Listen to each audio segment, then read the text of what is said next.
Hello students, in this lecture we will understand some questions of chapter matrices.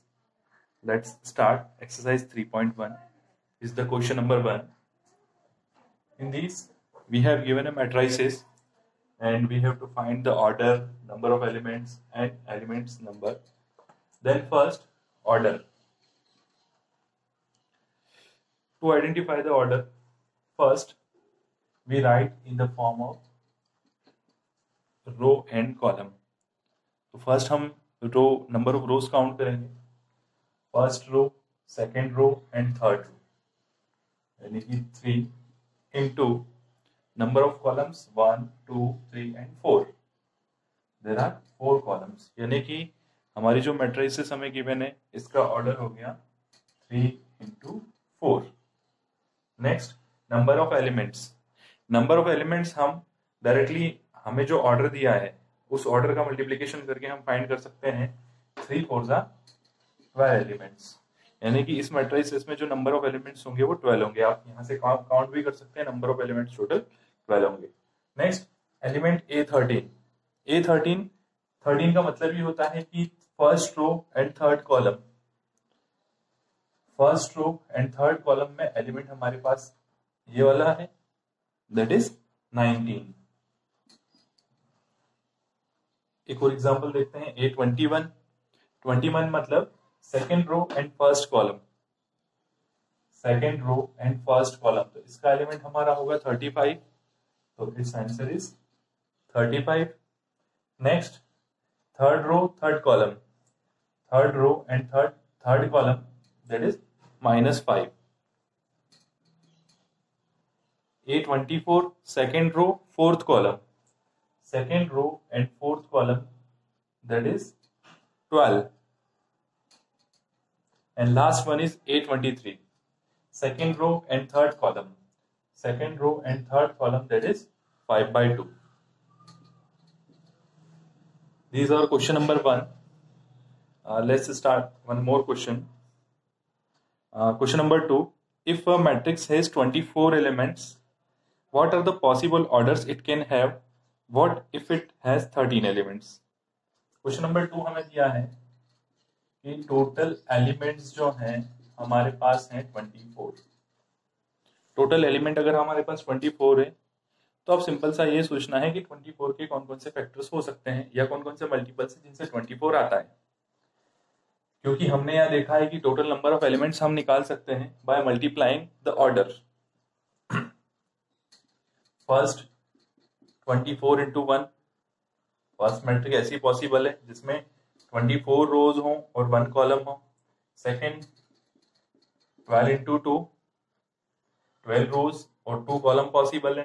Then 6 into 4, 6 रोज और 4 column possible है. इन सब का multiple 24 ही है. Then 4 into 6, 4 रोज और 6 column possible है. Similarly इसका उल्टा हो जाएगा यहाँ 2 इंटू 12, 2 रोज और 12 columns. And in the last 1 into 24, यानी कि 24 एलिमेंट्स के लिए हमारे जो पॉसिबल कॉम्बिनेशंस होंगे 1 2 3 4 5 6 कॉम्बिनेशन हो सकते हैं. यानी कि 6 मैट्रिसेस 24 एलिमेंट वाली हो सकती है, अलग अलग ऑर्डर की. नेक्स्ट इसी क्वेश्चन में हमें एक चीज और बोली है कि अगर 13 एलिमेंट होंगे तो क्या होगा. 13 आप खुद देख सकते हैं किसका फैक्टर होता है, it's self only, it is a prime number, right. Then या तो 13 इंटू 1 पॉसिबल है या 1 इंटू 13 पॉसिबल है. तो यहाँ जो पॉसिबिलिटी होगी केवल 2 पॉसिबिलिटी होगी, दैट इज 13 इंटू 1 और 1 into 13. Okay. Next question number 3. Similarly आप इस प्रोसेस से कर पाएंगे. Question number 4 and 5 similar process से हो जाएंगे. तो हम एक क्वेश्चन कोई सा भी ट्राई कर लेते हैं. क्वेश्चन नंबर 4, फर्स्ट 4 का फर्स्ट वाला क्वेश्चन हम ट्राई कर रहे हैं. This is the fourth question, exercise 3.1. A is equal to Aij. कोई भी हमारा एलिमेंट इस तरह से डिफाइन होगा, मैट्रिक्स का नाम होगा A, where Aij is equal to I plus J upon 2 square. और हमें कंस्ट्रक्ट करना है 2/2 का मैट्रिक्स। 2/2 का मैट्रिक्स अगर हमें कंस्ट्रक्ट करना है तो पहले हम हमारा जो आइडल फॉर्म होता है उसको हम यहाँ पे राइट डाउन कर लेते हैं। A11, A12, A21, A22। हम नॉर्मली 2/2 का अगर मैट्रिसेस जनरेट करना चाहते हैं तो इस तरह से उसका फॉर्मेट होगा। तो हम एलिमेंट्स को कैलकुलेट करते हैं। पहले A11, तो A11 हमने फाइंड करना है। मीनिंग क्या हुआ, I is equals to 1 and J is equals to also 1. So according to this formula, 1 plus 1 whole square upon 2, that is 2 square upon 2, that is 2. 4/2, that is 2. A11 जो element होगा हमारा वो हो जाएगा 2। Then second A12, now I की value 1 और J की value 2 होगी। 1 plus 2 whole square by 2, that is 3 square upon 2, 9/2. That is the second element, that is the A12. So 9/2.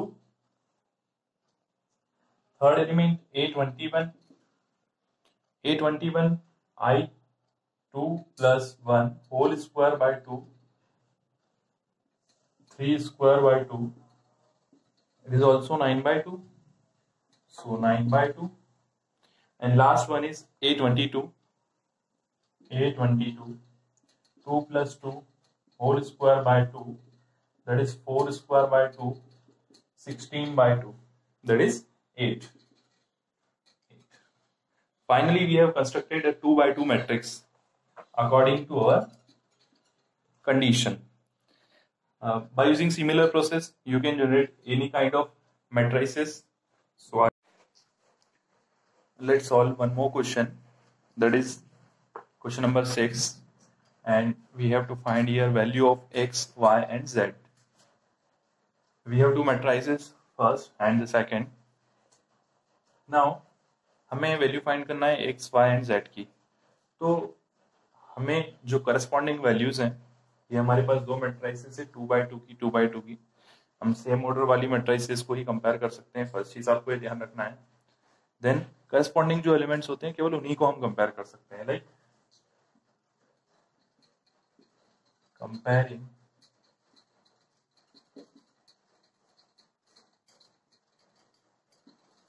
comparing corresponding values. X plus y is equals to 6 because A11 and A11 equal होगा, A12 and A12 equal होगा। Definitely यहाँ 2 is equals to 2 है। Then यहाँ पर 5 plus z is equals to 5 होगा and xy is equals to 8. 5 plus z is equals to 5 and xy is equals to 8.